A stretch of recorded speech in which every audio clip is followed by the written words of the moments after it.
లేఖనాల్లో మనకి కనపడే ఉన్నతమైన విషయం ఏంటంటే, దేవుడే డైరెక్ట్గా మాట్లాడుతున్నటువంటి మాట ఏంటంటే, జ్ఞాని తన జ్ఞానమును బట్టి, శూరుడు తన శౌర్యమును బట్టి అతిశయపడుతుంది. ఇరిమియా ప్రవక్త ద్వారా మాట్లాడతాను. 9:23 అతిశయం అనగా గర్వము.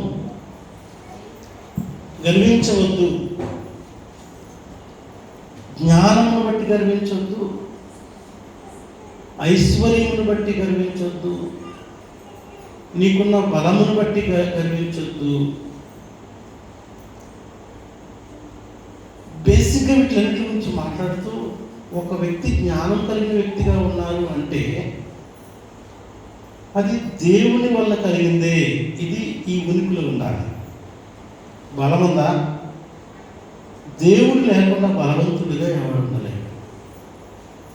ఐశ్వర్యం దేవుడు ఇచ్చాడా? ఐశ్వర్యం ఉందా?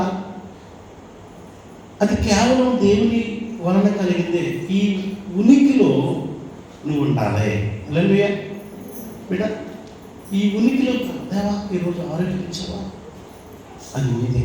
మీరు నన్ను చల్లగా చదువుకుంటే 7 నెలల మొదటి దినానికి రాలేదు. మీ కాపుదల లేకపోతే భోజనం చేసి నిద్రపోగలవాడేవాడు, మేల్కొనగలవాడేవాడు? మీ కృప లేకపోతే సంతోషంగా ఉండగలవాడేవాడు? ఉండలే. ఇది ఆయన మీద ఆధారపడే విధానము, దేవునికి భయపడే విధానం, దేవుని గౌరవించే విధానం ఇది. హల్లెలూయా. దేవుని నువ్వు గౌరవిస్తున్నావు అనడానికి ఇది ఒక గుర్తు. కలిగిన సమస్తాన్ని బట్టి, అది జ్ఞానమా, బలమా, ఐశ్వర్యమా, మరేదైనా, దీనిని బట్టి ఇంకా దీన మనస్కులై దేవుని చేతుల నీడలోనికి ఒదిగిపోవాలి. హల్లెలూయా. బిల్ గేట్స్ అని ప్రపంచ కుబేరుడు ఒక ఆయన ఉన్నాడండి, అమెరికాలో. బిల్ గేట్స్ ఆయన పేరు. ప్రపంచ కుబేరుడే, ప్రపంచంలోనే ఐశ్వర్యవంతుడు ఆ టైంలో. ఇప్పుడు కూడా ఐశ్వర్యవంతుడు ఆయన. 1-2 స్థానాల్లో ఉంటున్నారు ఆయన. ఆయన బిడ్డ పోతూ టిఫిన్ చేయడానికి ఒక రెస్టారెంట్కి వెళ్ళిందంట. టిఫిన్ చేసిందంట. టిఫిన్ చేస్తే మేబీ ఒక 150 రూపాయలు అక్కడ మన మాట్లాడుకున్నాం అయిందంట ఖర్చు.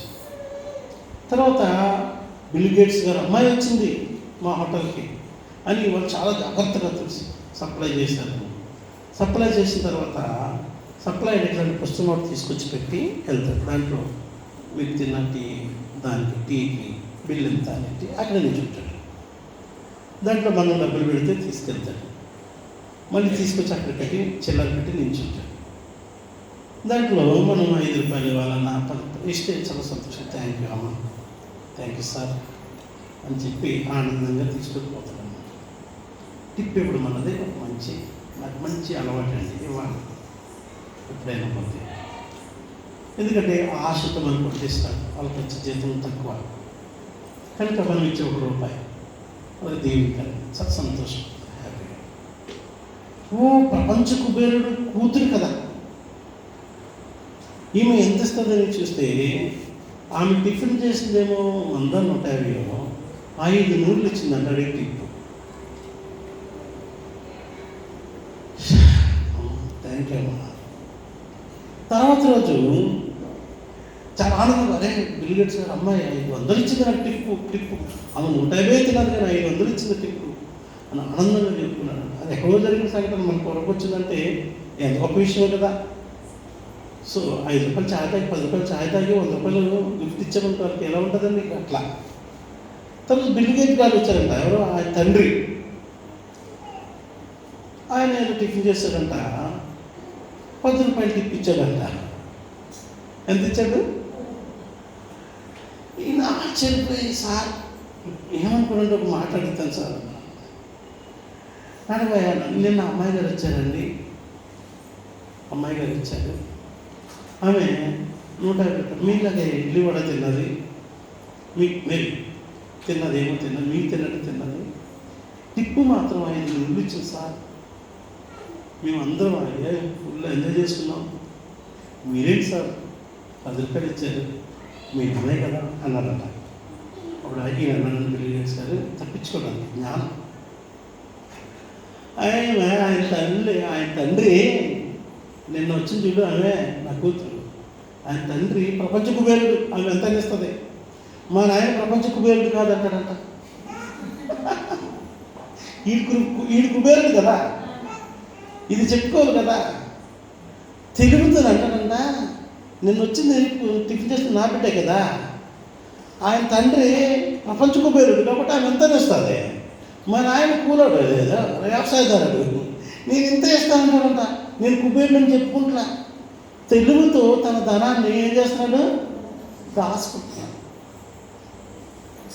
జ్ఞానం అతనికి దేవుడు అందిస్తే ఆ జ్ఞానాన్ని ఎక్కడ ఉపయోగించేస్తాడు, ఒక టిప్పించుకునే ఒక సర్వర్ మీద ప్రయోగించేస్తా ఉన్నాడు. ప్రియులారా, ఇది కాదు జ్ఞానం అంటే.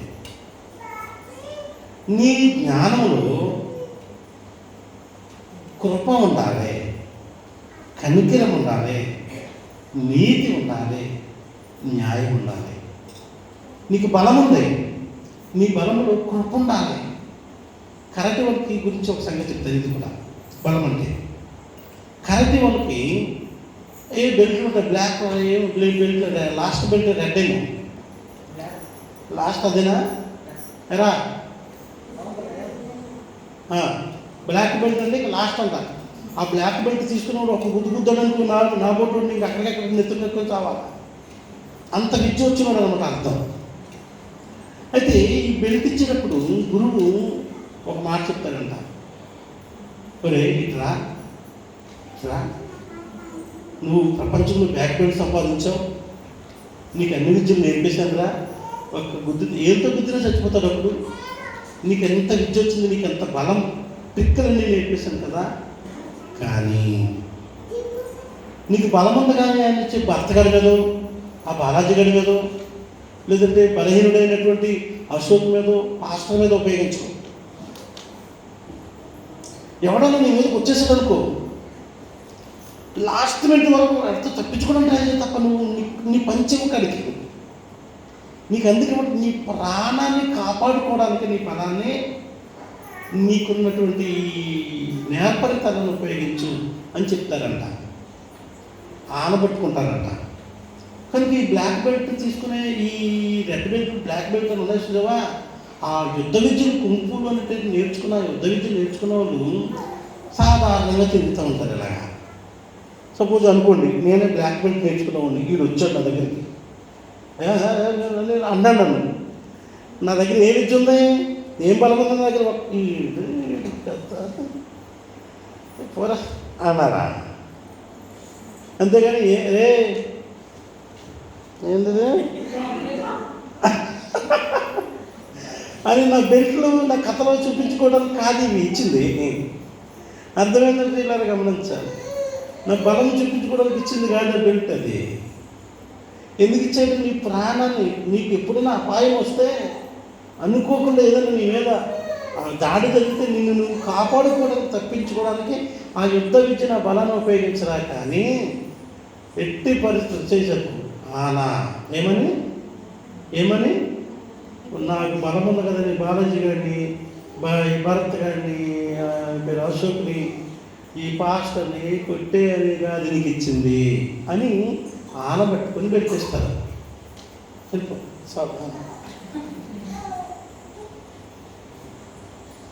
సంగమమని ఒక భూలోక సంబంధమైన ఒక విద్య నేర్పే గురువే ఈడ ఆనబెట్టుకొని ఇస్తాడు. కనుక ఈ బాగా బ్లాక్ బెల్ట్ వచ్చిన ఒక ఆయన ఉంటాడు, కొత్త కొట్టలు పొగాకు అమ్ముకుంటూ ఉంటాడు, పొగాకు పొడి ముస్లిం. ఒకరోజు పోస్ట్ ఆఫీస్లో అప్లికేషన్ పూర్తి చేసుకుంటున్నాడు. నేను వెళ్ళి వాళ్ళకి రాకపోతే ఇంచుమించు వాళ్ళ టీంకి నేను అప్లికేషన్ అన్ని పూర్తి చేశాను అనమాట. ఎవరో నేను ఎవరు తెలుసు కొత్తగా. సార్ మీరు ఎవరంటే ఇలా పాస్టర్ అన్నాడు, నా పేరు ఏదో చెప్పాడు ముస్లిం. నమస్తే సార్ అన్నాడు. ఆయన బ్లాక్ బెల్ట్ రెడ్ బెల్ట్ నాకు తెలవదు, ఆయన పెద్ద డాన్ అంట. అయితే నేను వచ్చేసిన మామూలుగా ఆయన చూసి అందరూ అంటారు దారిలో, సార్ నమస్తే నమస్తే అన్నారు. కామెడీ ఏంటంటే అందరూ అవసరం చూసి చూసి చూసి నేను వచ్చి మన పాలిమాటల దగ్గరికి నెమ్మదిగా నడుచుకుంటూ వస్తున్నాను. సార్ అని అవసరపడుతుంది నాకు. ఇదేంటా ఊరే ఎవర్రా మంచి నిజం చెప్పండి అని అడిగా. Sir don, karate don, gold medallist అయినా, బ్లాక్ బెల్ట్ మన ఇండియాలోనే A1. నాకేంట్రా ఒంగొంగ నమస్కారం పెడుతున్నాడు అయినా. గౌరవం సార్ అంటున్నాను. ఆయన్ని మొనగాళ్ళు నన్ను ఇలా తీసుకెళ్ళి ఏళ్ళు తీసుకుని అవసరం పడేసి మొనగాళ్ళు చా అంటూ ఉంటారు ఆయనకి. ఆయన నన్ను సార్ ఏంటా ఇది అంటే ఇది దైవిక విద్య. హల్లెలూయా. అందుకనే అతిశయపడివాడు తన బలాన్ని బట్టి అతిశయించడం ఇచ్చింది దేవుడే, ధనం ఇచ్చింది దేవుడే, జ్ఞానం ఇచ్చింది దేవుడే, అవకాశాలు ఇచ్చింది దేవుడే. కనుక మనం ఎక్కువగా దేవుని స్తుతించాలి. హల్లెలూయా. అర్థమైందా? ఎక్కువ ఇచ్చుకుందిగా ఎక్కువగా స్తుతిస్తూ ఉండాలి. ఎక్కువగా స్తుతిస్తున్న కొద్దిగా ఎక్కువగా ఇస్తూ ఉంటాడు ఆయన. హల్లెలూయా. ఒక అద్భుతమైన గోల్డెన్ ఫార్ములా. బలిష్ఠుడైన దేవుని రెక్కల కింద దీన మనస్కులై ఉండిపోయి ప్రభువా నీకు స్తోత్రం. ఒక మాటని ఒక రోజు నేను వాక్యం చెప్పి కూర్చున్నాను ఒక సేవక సహవాసులు. కూర్చున్న తర్వాత నాకు మెసేజ్ ఒకటి వచ్చింది. మెసేజ్ వస్తే నేను చూస్తే నాకు షాక్ అయింది. ఒక సీనియర్ పాస్టర్ నాకు మెసేజ్ పెట్టారనమాట. వాక్యం చాలా బాగా చెప్పాను. అందరూ చెప్తున్నారు, అబ్బా దైవజనుడు పాలెం పాస్టర్ గారు అద్భుతమైన వర్తమానం, హృదయాన్ని కదిలి దేవుని సేవకులమైన మమ్మల్ని మేము సర్వ్ చేసుకుంటున్నామని సాక్ష్యం చెప్తూ ఉన్నారు. నేను దేవానికి స్తోత్రం ప్రభా, నేను ఎంత ప్రభా నా నోట్లో నువ్వు ఇచ్చిన మాటలు ఇచ్చాను, నీ సేవకులు నువ్వు వాడుకుంటే సాల్ ప్రభా అనుకున్నా. నీలో టింగ్ అని మెసేజ్ వచ్చింది చిన్న ఫోన్లో.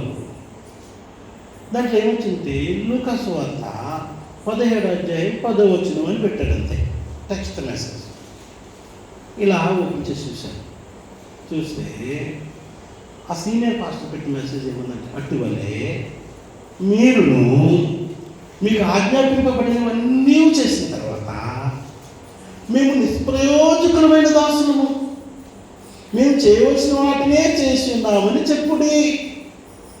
హల్లెలూయా. ఎంత దేవుణ్ణి ఒక్కసారి షాక్ అయ్యాను. నాకు తెలియకుండా ఎక్కడన్నా హృదయంలో అతిశయిపోతుందేమో. ఆ దైవజనుడు నాకు పెట్టిన మెసేజ్, నిష్ప్రయోజకమైన దాసులము. ఇది చేయాలి మన భాగ్యం, మనకు ఇచ్చిన పని అదే చేస్తాం. ఈ పొగడ్తలు ఏమొద్దు,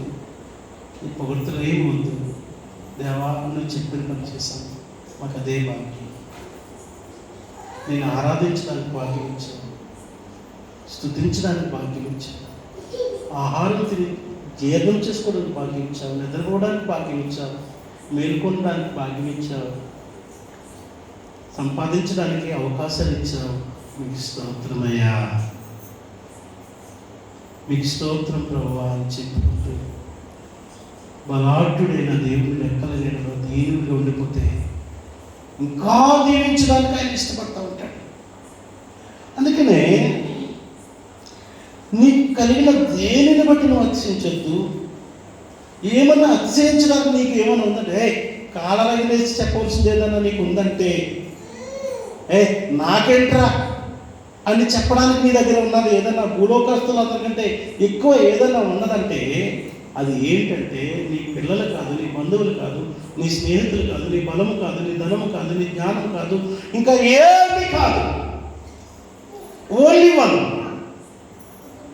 అదొక్కటి ఏంటంటే ఆ సీక్రెట్ చెప్తాడు ఏంటంటే, నువ్వేమని అతిశయించాలి, భూమి మీద కృప చూపిస్తూ ఏంటి కృపను చూపిస్తూ ఉన్నాడు ఆయన భూమి మీద. నువ్వు కింద ఉన్నావు, నేను కింద ఉన్నాను. మన మీద కృప చూపించి ఇవన్నీ ఇచ్చి ఈరోజు ఆయన సన్నిధిని తన రక్తం చేత విమోచించి మన కడిగి నా కుమారుడా నా కుమార్తె అని పిలిచిన కృప కలిగిన దేవుణ్ణి బట్టి నువ్వు నాకేంట్రా అనండి. మీకు ఏముందని మీరు ఎదుర్కొడుతున్నారు, ఏది మీకు అంతా అని ఎవరైనా అన్నారనుకో, మాకు ఏమీ లేదయ్యా, ఏ పూట ఆ పూట సంపాదించుకుని ఒక ముద్ద తిని పడుకోవడం తప్ప మాకు ఏమీ లేదయ్యా. మాకు ఉన్నదేమన్నా ఉన్నదంటే కృప చూపించే మా తండ్రి ఉన్నాడు. హల్లెలూయా. ఆయన రక్తము చేత మమ్మల్ని విమోచించాడు. పాపులమైన మా మీద కృప చూపించి నరకానికి పోతున్న మమ్మల్ని తన కృపలో పరలోకంలో తీసుకొచ్చాడు. ఆయన ఉన్నాడు, మాకు ఏం ఫిక్కర్ లేదు అని చెప్పగలిగినటువంటిదే భక్తి. గట్టిగా చెప్పకూడదు.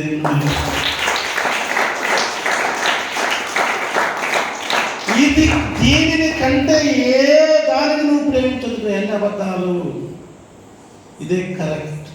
కృప చూపించి ఆరోగ్యం ఇచ్చాడు, భూమి మీద ఆనందం ఇచ్చాడు. ఆయన పిల్లల్ని ఇచ్చాడు, మనకి వాళ్ళని చదివించడానికి, పోషించడానికి కనికరం ఇచ్చాడు ఆయన.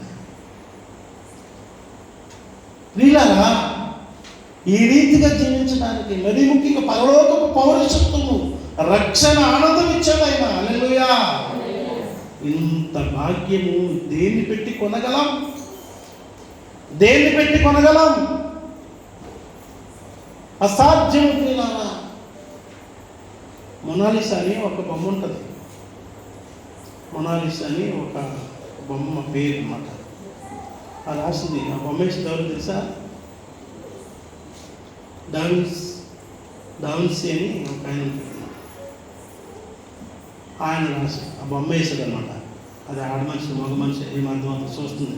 ఇటు చూస్తుంది అర్థం కాదు, నవ్వుతుందో దుఃఖంతో ఉంది కూడా అర్థం కాదు. దాని మీద ఎన్నో రీసెర్చ్ చేసి నేను పుస్తకం రాసేసి అంత తిప్పబడ్డ. ఆ బొమ్మ వేలపాట్లో 265 కోట్ల రూపాయలంట. ఎంత బొమ్మ? ఎంత ఉంటుంది? నా బైబిల్ అంతా కొంచెం పెద్దది ఉంటుంది అంతే. ఎంత బొమ్మ? బొమ్మ అది ఏడుస్తుందో నవ్వుతుందో తెలవదు, ఆనందంగా ఉందో దుఃఖంగా ఉందో తెలవదు, ఎటు చూస్తుందో తెలవదు. అసలు ఇంతకీ అది ఆడమనిషి మగ ఉంచకూడదు తెలవదు. ఎప్పుడైనా చూడండి మొనాలిసా బొమ్మను కొట్టుకొని చూడండి, తెలుసుకో. దాని ఒక 200 కోట్లు దాని విలువ. అది భూములకు పోతుంది ఒకటి. ప్రియులారా, ఇవన్నీ ఈ కృత్యములన్నీ కాలిపోయాయి. నీకు నాకున్న రక్షణ దానికంటే విలువైనది. హల్లెలూయా. దేనికంటే అని కూడా చెప్పడానికి లేదండి. అంత విలువైన రక్షణ కృప చూపించి మనకి ఇచ్చాడు కనుక, ఏసయ్యా, అయ్యా, నాయనా, నాకేముందయ్యా, ఏ పంచాయతీలో కొద్ది ప్రభు, నీ కృప చాలు, నేను స్తుతిస్తే నాకు చాలయ్యా, పోతా అని మన జీవితాన్ని నమ్మకంగా సాధువులుగా ఉండడానికి అప్పగించుకోవాలి. ఇది జ్ఞానము, భక్తి. భూమి మీద కృప చూపుసు ఏంది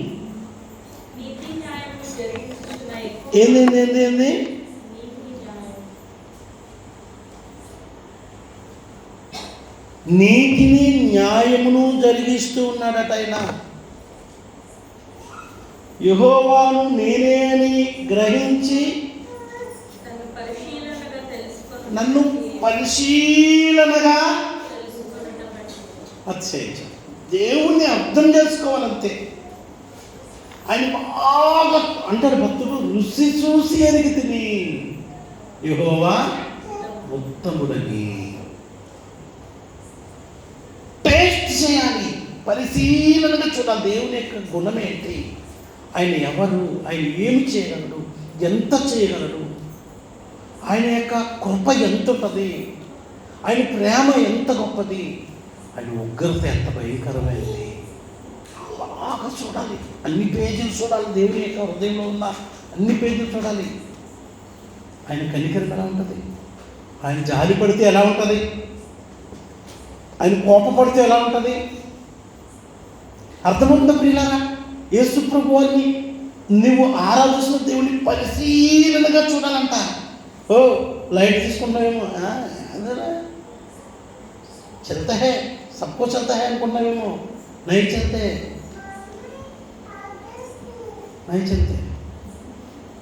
పరిశీలనగా ఎవరు? భూమి మీద కృప చూపించేవాడు, నీతి న్యాయమును జరిగించేవాడు. దీనికి ఎక్కడైనా తేడా వస్తే ఊరుకోడు. కఠినంగా ఉండొద్దు. కృప అంటే దానికి వ్యతిరేకం కఠినం. ఆయన కృప చూపిస్తుంది, నువ్వు ఎక్కడ కూడా కఠినంగా మాట్లాడదు, కఠినంగా ఉండొద్దు.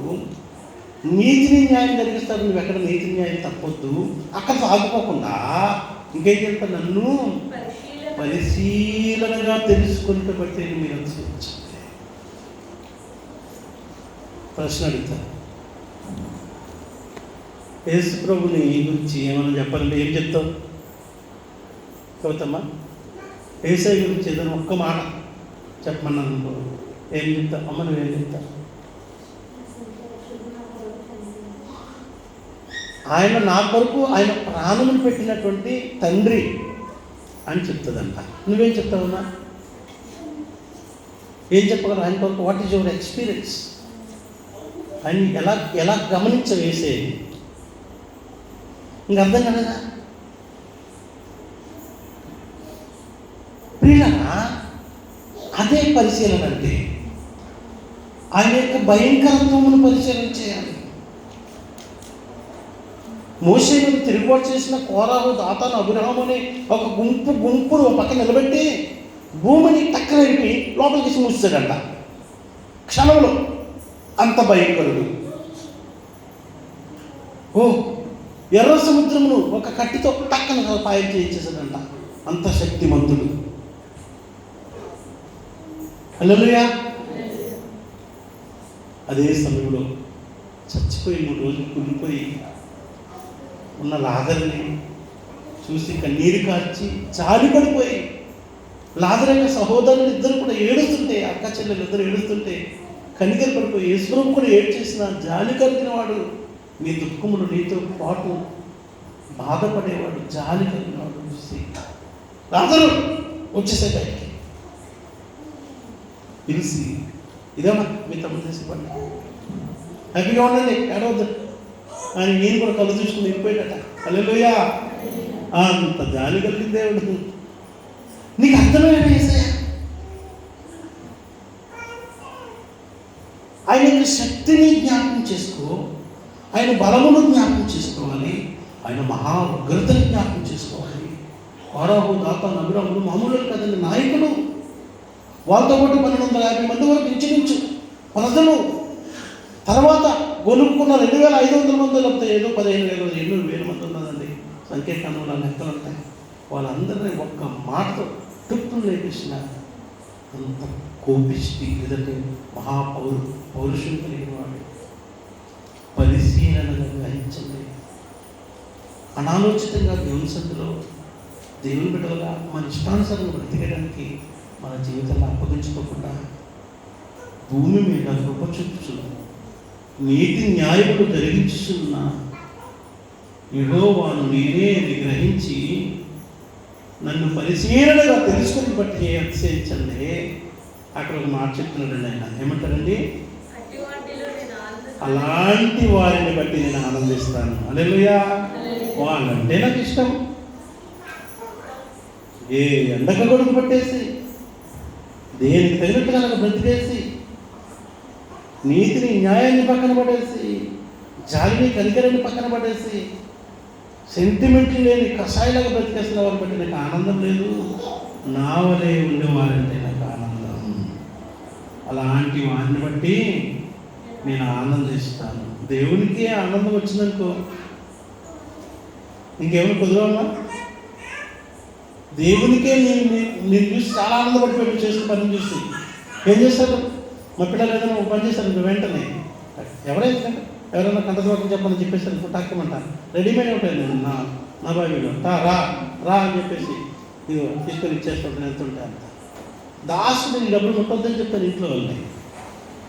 వాక్యం చెప్పిన పిల్లలంటే, లేదంటే వాక్యంలో వివరించిన వాళ్ళంటే నాకు ఇష్టం కనుక వెంటనే నేను కొన్నిసార్లు నాకు దొరికిన ఎంత మంది దొరికితే అంత ఇచ్చేస్తా ఉంటాను. యాక్చువల్గా ఐశ్వర్యవంతులు ఏం కాదు, అయినా నాకు ఆనందం, నాకు ఇష్టం. దేవుని ఎంత ప్రేమిస్తున్నాను. వాక్యం ఎక్కువ గిఫ్ట్లు కొట్టేసిన ఎవరు? అమ్మ నువ్వేనా కదా? ఎక్కువ బహుమానాలు ఎత్తుకుపోయింది మా అమ్మాయి. అక్కడ ఆడుకుంటూ తిరుగుతూ ఉంటుంది. అమ్మ అంటాను, చెప్పు ఫోటోకి వేస్తున్నాను అనుకో, అబ్బా అని కరెక్ట్గా చెప్పేస్తాను. లోపల ఇంట్లో ఏమైనా ఉన్నాయా? ఉన్నాయి, ఇది కదా పంపించేది. ప్రియులారా, నాకు ఇష్టం అలా వాక్యం చెప్పాలి. దేవునికి ఏమి ఇష్టమంట?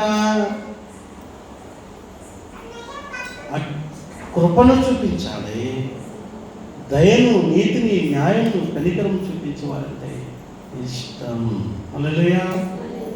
దేవుడే ఇష్టపడితే ఇలా ఎందుకు పనికిరాని ఒక భాగ్యని నేను ఇష్టపడితేనే నాకు చూసినట్టుకు ఒక ఎంతో నేను ఇస్తున్నానే, ఆయన ఎంత ఇవ్వగలడో కదా. కనుక పిల్లలు భక్తిని నేర్చుకుందాం. యెషయా గ్రంథం 61వ అధ్యాయంలో ఒక మాట చూద్దాం. 61:8 మనం చూసినట్లయితే ఇక్కడ ఒక మాటని నేను చదువుతాను, మీరు వినండి. 61:8 చూసినట్లయితే ఏమంటుందంటే పిల్లరా, ఏలైనగా న్యాయము చేయుట యెహోవానకు నాకు ఇష్టము. బా, ఏమి ఇష్టం అంటామా దేవునికి? న్యాయం చేయట. ఎంత బాగుంటుంది. నా బైబిల్లో నేను ఈ ఇష్టం అన్న దాన్ని ఎల్లోతో నేను రౌండ్ చేసుకుని పెట్టుకున్నాను. కనిపిస్తున్నాను. దేవునికి ఇష్టమేదో అది చేస్తే, ఆయనకి ఇష్టమైన వాటిని చేస్తే మనల్ని కూడా ఇష్టపడతారు కదా. న్యాయము చేయుట యెహోవానకు నాకు ఇష్టము. ఒకరు అన్యాయంగా ఒకరి సొత్తు పట్టుకుంటే నాకు అసహ్యము. సత్యమును బట్టి వారి క్రియాఫలము వారికి చూసు వారితో నిత్య నిబంధన చేయదును అంటారు. న్యాయం చేయడం నాకు ఇష్టం. ఎక్లెసియస్ ఏంటది? విలాప వాక్యాల గ్రంథం 6వ అధ్యాయం 3వ వచనంలో 6వ అధ్యాయం 3వ వచనంలో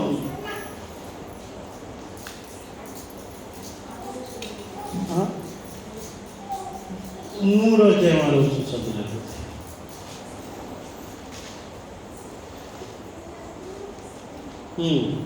పూర్వకాలంలో చనిపోయిన వారు నివసించినట్లు ఆయన చీకటి గల స్థలములలో నన్ను నివసింపజేయుచున్నాడు. ఆయన నా చుట్టూ కంచె వేసి ఉన్నాడు.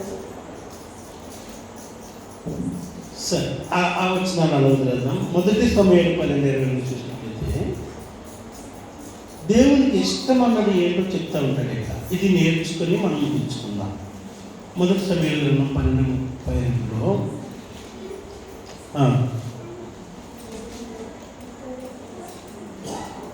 22 సారీ.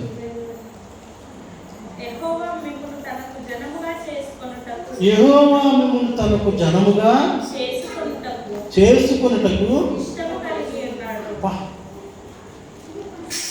మిమ్మును జనముగా చేసుకున్నటకు ఆయన ఇష్టము కలిగి ఉన్నాడు. తన ఘనమైన నామము నిమిత్తం తన జనులను ఆయన విడనాడడు. కాబట్టి నా మట్టుకు నేను మరి ఎక్కువ ఆసక్తితో మీ నిమిత్తము హల్లెలూయా. ఆయనకి ఇష్టమంట మనల్ని తన ప్రజలుగా చేసుకోండి. అమ్మా సువర్ణ అని మీ తండ్రి మీ తల్లి మిమ్మల్ని ఎంతగా ప్రేమించారు కదా. అంతగా నేను చాలాసార్లు చెప్పాను, మళ్ళీ చెప్తాను. మీ పిల్లలకు మీరు ఏం పేరు పెట్టుకుంటారో ఆ పేరుతో నేను పిలుస్తాను. మీరు ఇష్టపడి ఆ అంటే మునే నాకు ఇష్టం అంతే. విమలమ్మ అంటే నేను కూడా విమలమ్మే, విమల అని అన్నట్టు కూడా అంత ఇష్టం ఉండదు. అంత ప్రేమతో కని పెంచుకొని మీ పిల్లల్ని మీరు అంత ముద్ర పెంచుకుంటుంటే మేము కూడా అలాగే పిలవడం, అంతకంటే ఎక్కువగా ప్రేమించాలన్నది మాకు ఆశ. ఒక మనిషిగా నా యొక్క ఒపీనియన్ ఎలాగుంటే దేవుని యొక్క ఒపీనియన్ ఎన్ని అసలు ఏ లెక్కలో కూడా నేను సాగనే ఆయన ప్రేమలో. హల్లెలూయా. ఇప్పుడు కూడా జ్యోతమ్మ పిల్లోడు గణేష్ పెద్దోడైపోతాడు. జ్యోతమ్మ అనడం తప్ప నాకు జ్యోతి అని అనడు, పొరపాటున అనడం నాకు రాదు అనలేదు. వాళ్ళ అమ్మ అనలేదు కదా. వీళ్ళ గురించి ఇక్కడ ఏమన్నాడంటే నా మట్టుకు నేను మరీ ఎక్కువగా, ఎందుకంటే ఆయన ఇష్టపడి అన్నాడు. మిమ్మల్ని ఘనంగా చేసుకోవడానికి ఇష్టపడ్డాడు, మిమ్మల్ని ఆయన ప్రజలుగా చేసుకోవడానికి ఇష్టపడ్డాడు. కాబట్టి నేను ఏం చేస్తానంటే ఆయన ప్రజలైన మీ కొరకు సేవకుడిని నేను ప్రార్థన చేస్తాను అంటున్నాను. వీళ్ళరా సేవకుల బాధ్యత ఇది, సంఘము బాధ్యత. సంఘము దేవుని పిల్లలకు మనమందరము ఆయన పని, ఆయన చిత్తము, ఆయన మనస్సును, ఆయనకి ఇష్టమైన దాన్ని ఎరిగి చేస్తూ మన యాత్రను ముగించుకుందాం. ఒక రోజు వస్తున్నారా, ఆ రోజు మనం చూసి మన నమ్మకమైన దాసురాలా నీ పరుగు తుదముట్టించావు అమ్మా అని ఆయన స్వాస్థ్యంలో చేర్చుకుని భూమి మీద మిగిలిపోయిన మన పిల్లల్ని మనల్ని బట్టి దీవిస్తూనే ఉంటాడు. హల్లెలూయా. నా ధన్యత ఓ నా భాగ్యము ఏమని వివరింతును, ఏమని వివరింతును నా ధన్యత ఓ నా భాగ్యము ఏమని వివరింతును.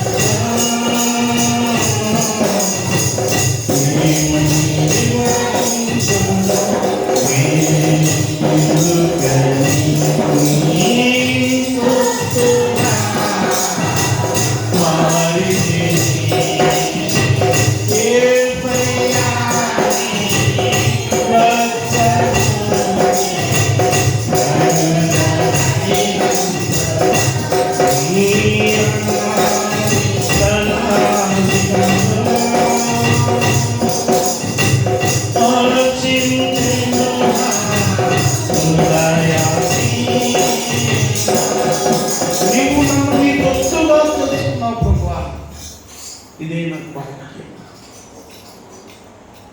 నేను నీ సొత్తులైపోయాను ప్రభా, ఇది నా సంతోషం. అమ్మా అర్థమవుతుందా? ఏమన్నా ఏం లేకుండా నో ప్రాబ్లం. ఉన్నవన్నీ వేగల ఎంత కలిగినా ఆయన కృప. ఈ ఎక్కడ కూడా జారిపోకుండా అన్బ్యాలెన్స్ అవ్వకుండా స్తుతిస్తూ భద్రత కలిగి మన భక్తి జీవితాన్ని కాపాడుకుంటూ హాయిగా పోదాము, ఆయన చెంతకలు పోదాము. మిగిలిన మన కుటుంబం మన తదనంతరము ధన్యులవుతారు. ఇది వాగ్దానం. ఈ వాగ్దానం సంబంధించుకుంటాం. జాగ్రత్తగా మన యాత్రను కొనసాగిద్దాం. దేవుడి మాటలు మన ఇంట్లో దీవించుగాక. ప్రార్థన చేసుకుంటాం.